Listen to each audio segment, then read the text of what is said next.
Welcome back to Meanie Mayhem on the Roundtable. I'm your host, AwestruckVox, and we got yet another new teaser for Star vs. Force of Evil Season 3, which continues November 6th, just a few weeks away. Ugh, I can't wait. Today we'll be breaking down this teaser, getting all the juicy little details and draw conclusions from what's presented, while also looking back at the previous promo that announced a 2-week special event and the episode titles that accompany shortly after. Now this teaser is a bit different as it's a typography voiceover style with extremely unique visuals that paint an image over what's going on without actually showing footage. Cheeky Disney editors. Due to this, what we're also seeing is virtually with no context. So if you're also out here trying to decipher and make your own predictions like I am, good luck. We're both going to need it. All that said, let's dive in and roll the clip.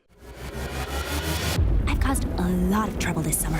Find Ludo, say the whispering spell, destroy Toffee. Margot, I need a longer goodbye. It's time to be a better princess. Just because I'm a princess doesn't mean I can do anything I want. I might have some self-control issues. Yeah, me too. If you wait to find out the truth for yourself, it'll be too late. I'm gonna need some answers. A lot has changed, but the most important thing is still the same. Eclipsa is evil, Star. And you're here being the best princess you can be? You are too messed up on this boy. What I really need is a friend. You're my best friend. Something's wrong. I kept the remains of the spell book they found in the monster temple.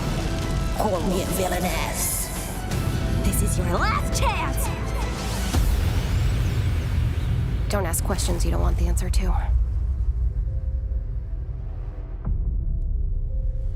I can do what I want. Wow, that was a lot and left me shooketh. So the first thing is Star stating she caused a lot of trouble this summer, which is something that I actually wanted to talk about. With how much weight they put on Summer and Star Crushed, and Marco seemingly living on Mooney in the Season 3 opening theme, I was under the impression all Season 3 would take place over the summer. Yet, the second segment of the 7th episode this season is named Sophomore Slump. We know at the end of Season 2, our characters in Echo Creek were finishing up freshman year, which means they're going into 10th grade, or sophomore year. Battle of Mooney did take place over the course of about 2 weeks, according to Marco on Disney XD's live Q&A after the TV movie aired. But assuming they got out mid-June, this would leave July and August left. So either they breezed by the final 2 months of summer and 3 full-length episodes, or Sophomore Slump refers to something else entirely. Either way, Star is showing possible guilt over everything that's transpired, even though nothing about Mooney was really her fault. Yeah, she could take the fall for Song Day, but Toffee? Ludo? For the most part, that was out of her control. I am very interested in seeing where Star's head is at in these upcoming string of episodes. Next up is something that I'm having difficulty processing. Marco states to Find Ludo, say the whispering spell, destroy Toffee. Now, since this follows Star's statement of causing trouble, this sounds like a recap of events, and likely is, but there's 2 things that causes my brain to go in every different direction and question if that's the case. 1, Marco is using present tense. Depending on how he prefaces the sentence, it could be something along the lines of, all you had to do was find Ludo, say the whispering spell, destroy Toffee. Or even, this is Disney pulling what they did in some Battle for Mooney trailers, and had Adam MacArthur, voice of Marco, ADR some lines to deter from what will be in the actual episodes ever so slightly. The second thing bugging me is find Ludo. Now, if this is just going over Battle for Mooney, Star didn't have to find Ludo. She already knew where he was, Mooney Castle. Now, at the end of the episode, Toffee, Ludo did request to be tossed back into the abyss that was Star's magical portal, saying that he needs to do some soul searching. Now, if for some reason Toffee's essence still lingered within Ludo, then Marco saying to find him would make a lot more sense. Not sure the whispering spell would actually be useful or required in the situation, but narrowing down Ludo's location would be. A lot of fans were disappointed with Toffee's resolution, even though I wholeheartedly believe it's temporary. So him being reintroduced back to the full thing so soon would be a pleasant surprise. So let us know what you think in the comments. Is Marco recapping or is Toffee returning already? With this show, it could be 50-50. Now, what would Star vs. Force of Evil be without some shipping drama? More notably, Starco drama. We see Marco fleeing. Well, really, it looks like a running animation, but into a context of him fleeing, as Star calls out his name, followed up with, I need a longer goodbye.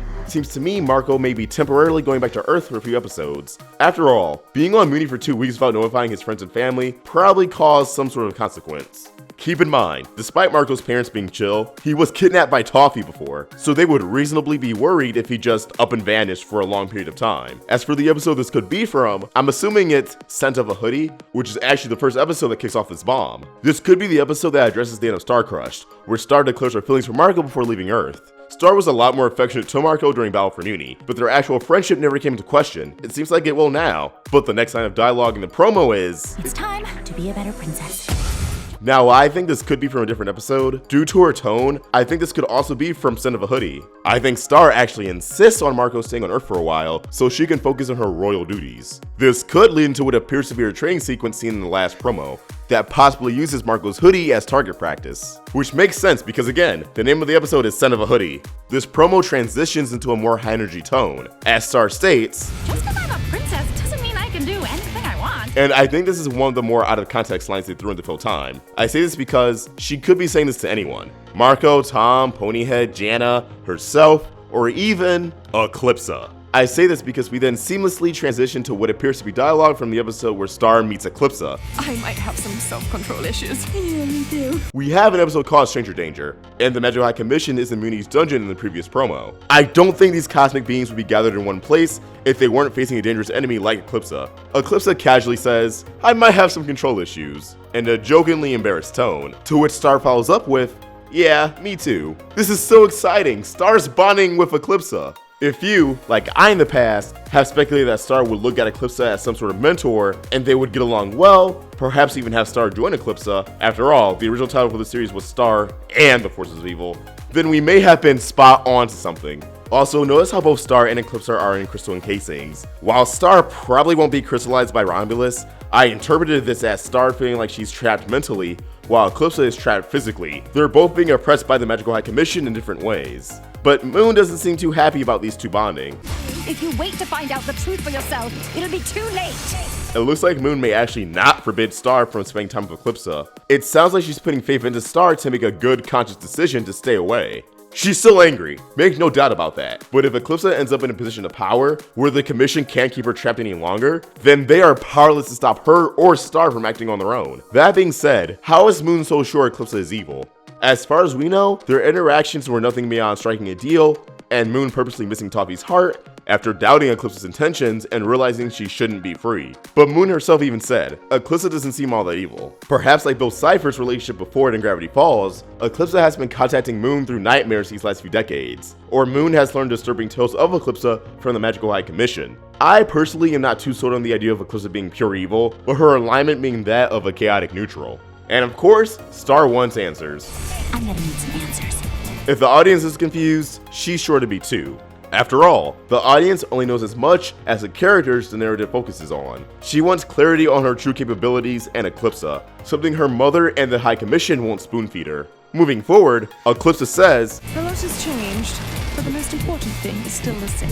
while we don't get anything else from the sense beyond that, I have a hunch we're going to get some insight from the Queen of Darkness. Perhaps she'll encourage Star's rebellious tendencies, that even though it's been thousands of years since her reign, a queen's independence is what should be valued the most. Maybe this is what invokes Star's just because I'm princess doesn't mean I can do what I want line. Regardless, some input from Moon close off Eclipsa in this teaser, as she exclaims, Eclipsa is evil, Star. as we see Moon's purple veins, remnants of her deal with Eclipsa to remind us, hey, Moon has to live with this for the rest of her life. That's the mark of someone evil. But again, I'm not convinced until we see her commit some truly heinous deeds.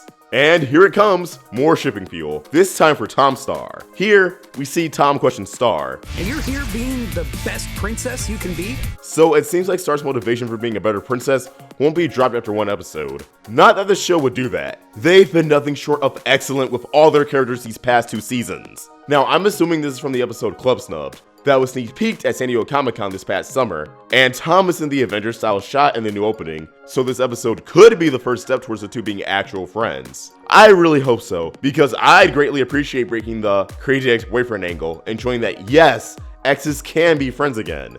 I'm aware many people are going to overreact to whatever is given to us though, and this will be undoubtedly shipping fuel for the two to get back together. You win some, you lose some. Ponyhead then chips in. You are too messed up on this boy.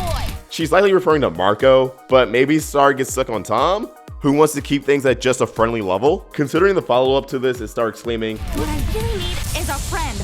You're my best friend.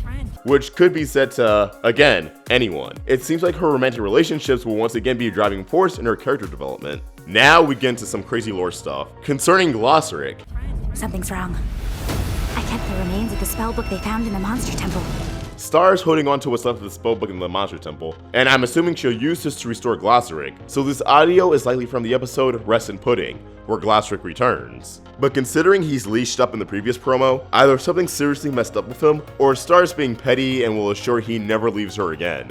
But since Star stating something was wrong preceded this exposition, I think it's the former. Glossaryck didn't get properly restored, and he's not the same man he was. As for who recovered the ashes, I think it may have been Mina Loveberry, who can be spotted in the episode Book Be Gone, that's a part of Battle for Muni.